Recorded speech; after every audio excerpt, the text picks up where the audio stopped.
Hey guys, welcome back to my channel. Hey guys, welcome back to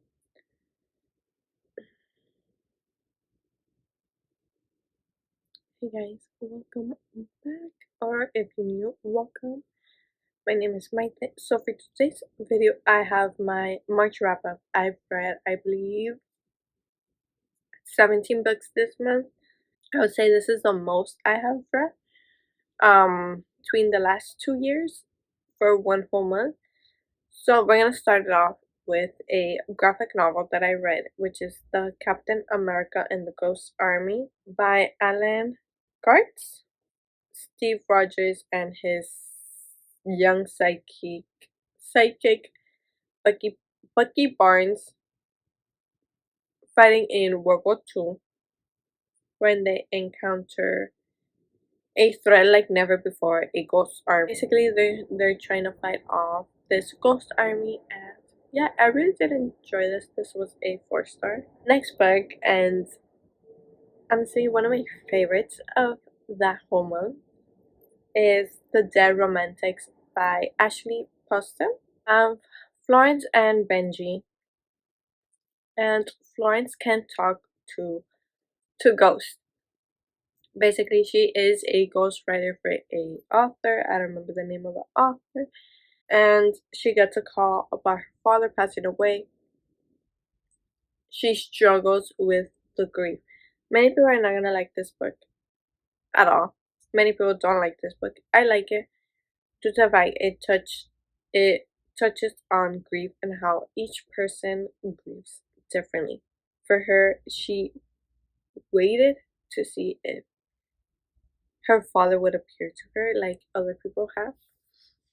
And yeah, and you see Benji, who is the grandson of the person she's ghostwriting for, and you see how they interact and how they get along. Honestly, I would recommend this book. I read the Sinner series by Miss Shaw Hurd.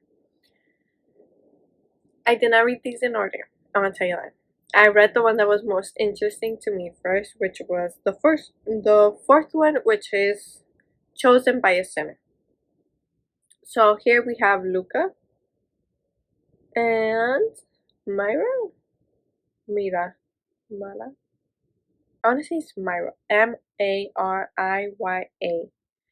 So here he is the Don of the Italian Mafia.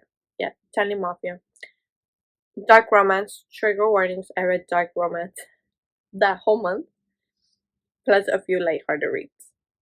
And Myra is the Bratava princess. They go to Vegas to celebrate Myra's birthday. She was supposed to take her best friend. Her best friend couldn't because she was taking care of her boyfriend. So she goes with who is her like brother in a sort, and then is Lucas like best friend. And they go Myra and Luca go to the club. They start drinking and they become married. And she comes to her senses. But the thing is, Luca wasn't drunk. She was. He wasn't. And Myra has always had a crush on Luca, and they both have had crushes on each other, but they never like told each other. And yeah, for this was a 4.75. Then I read the fifth like in the series, which is Chosen.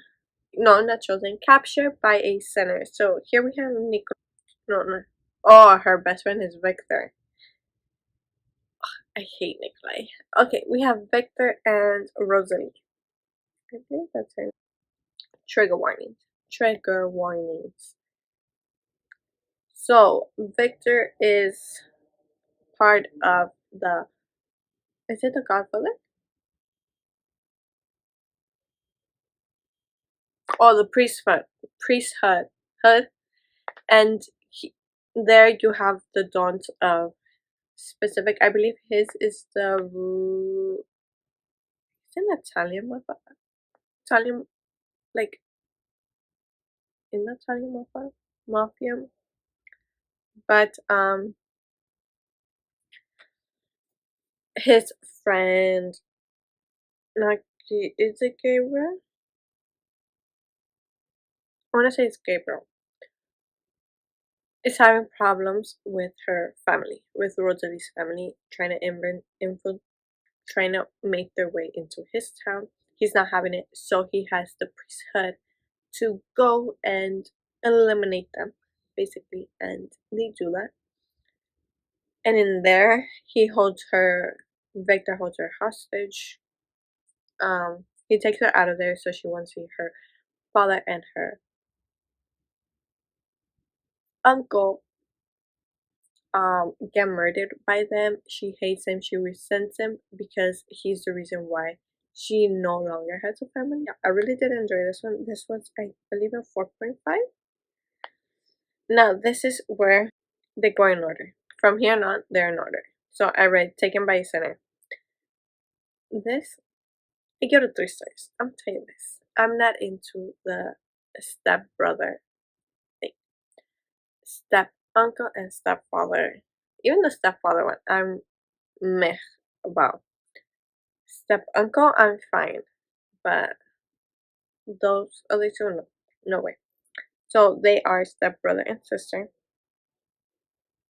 At first, Nicholas is the part of the Greek mafia, and his father gets remarried.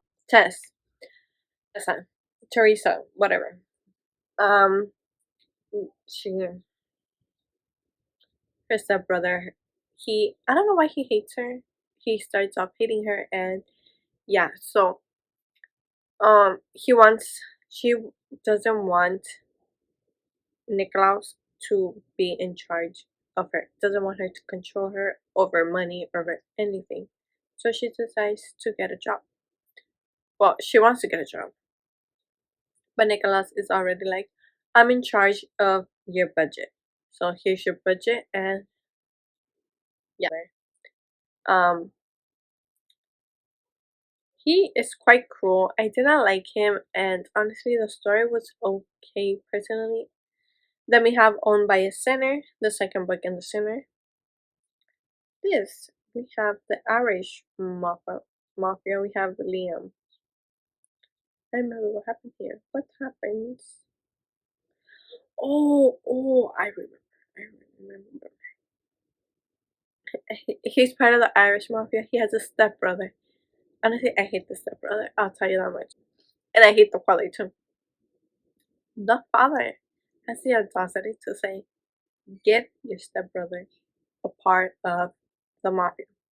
He's like, no, he's not my actual brother, my blood brother. Kira wants a job. So she applies, I forgot the name of the company. Applies to that company. Her father is part of the Irish mafia, and he wants no part.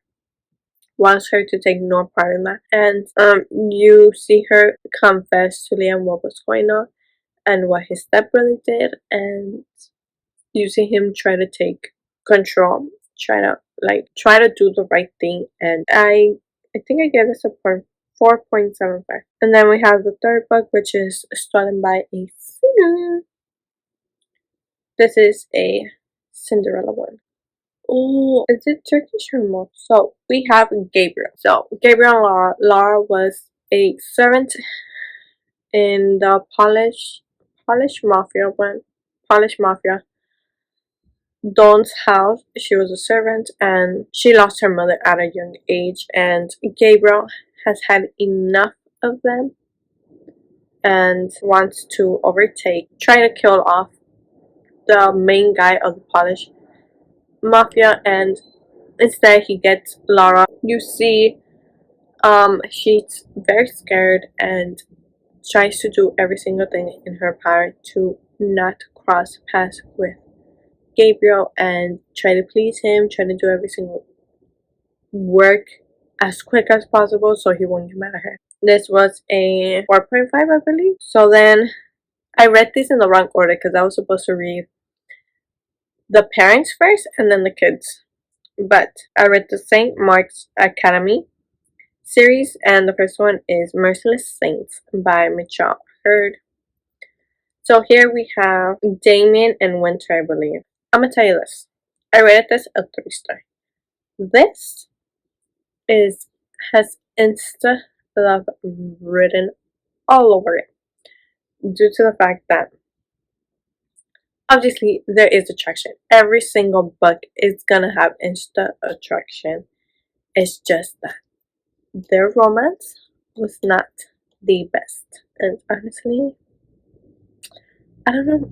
I don't know why I did not like this.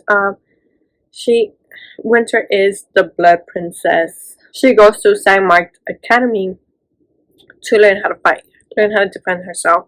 And Damien is already there. He's working to be a custodian. In their work, the custodian is the protector of the assassin, and he's working for that. And one day when they're bidding, he's already done. Basically, he's done for the training he has had. They get bid on to see who and who, where they're gonna go, who he's gonna be taking care of. He wants to take care of Carlson, who is Alexi's brother, and then I forgot Damien's brother's name, but Damien's brother is also a custodian, and both Carlson and Damien are trying to live up to their brother's expectation, what their brothers have built, basically. Winter's father grants bids on Damien to protect her. Then I reread the Stop Over from T.L. Swan, the first book in the Maya Science series. Love this book so much. I love this. I loved being back into this world. So we have Emily and Jameson. So they first meet on a plane, and Emily had a shitty experience with this shitty ass passenger who was calling her names, and one of the workers there decides, oh, I'm gonna give you a first class seat for the inconvenience. She goes there, she ends up sitting next to Jameson's, and few drinks lead to something else, and yeah, that. And then 2 years later, she has always wanted to work in Miles Media. She gets the job, and she finds out who her boss is her mystery airport romance. The second book in the St. Mark's Academy, which is Cruel Saints. This, I believe, is Carlson's story. No, Lucian. And I give it a 5-star. I remember the gist, but I'm gonna read what someone wrote. So we have Elena and Lucian. We meet Elena when she's 17 years old. Her father is an armed dealer. She doesn't enjoy life. Like the other, she's locked within a cage of her father's doing. She is his bargaining chip when needed, even if it's to be married a man, which makes her skin crawl. He's much older than her and treats her badly.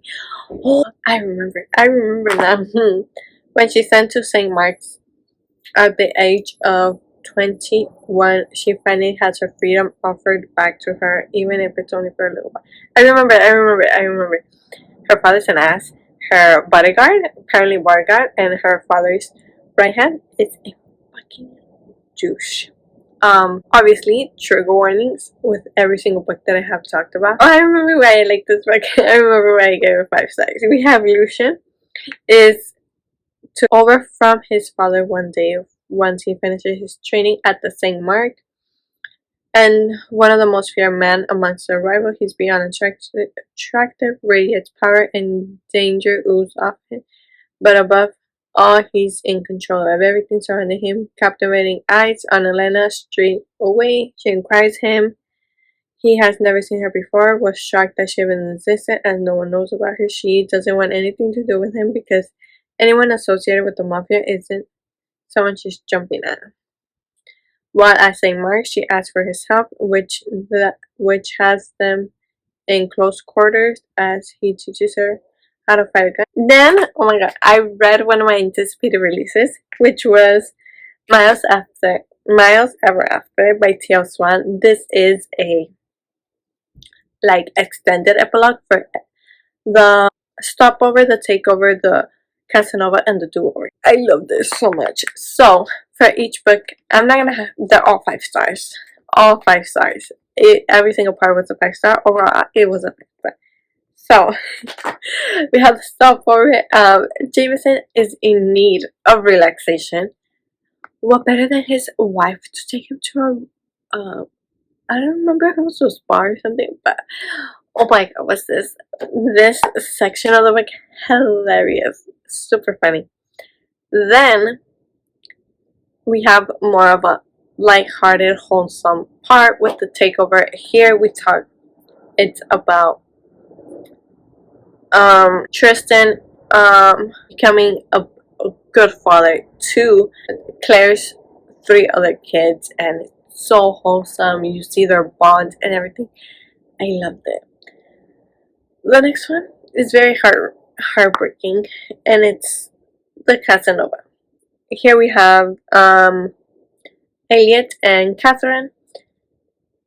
This has a trigger warning. It struggles with infertility, and I cried so much. Even thinking about it and what she went through is heartbreaking, honestly. It's like seeing your husband's like siblings' wives get pregnant, but you can't, hurts. Even from reading from her perspective, it hurt so much. I do not like how obviously they were given, obviously something happened, and the Do-Over we have Hayden, Christopher, Eddie. So you see them accommodate their new lifestyle, and honestly it's very heartwarming how Elliot becomes a father to Elliot. Christopher becomes a father to Elliot and gives him what he wasn't given in Spain, and it's so heartwarming. You see Hayden trying to build her farm from scratch, and it's hilarious. Then we have the Ruthless Saints, and this is about Carson and Hannah. Nope, Haley. So Carson is an assassin, and obviously, and then we have Haley, who knows nothing about the mafia life, nothing about that, and she is backpacking, and she goes for a few places for a few months, and there she meets Carson. She finds him attractive. It's insta attraction. It's kind of insta loving in a way, which is why I think I only gave it a 4. So here we see them.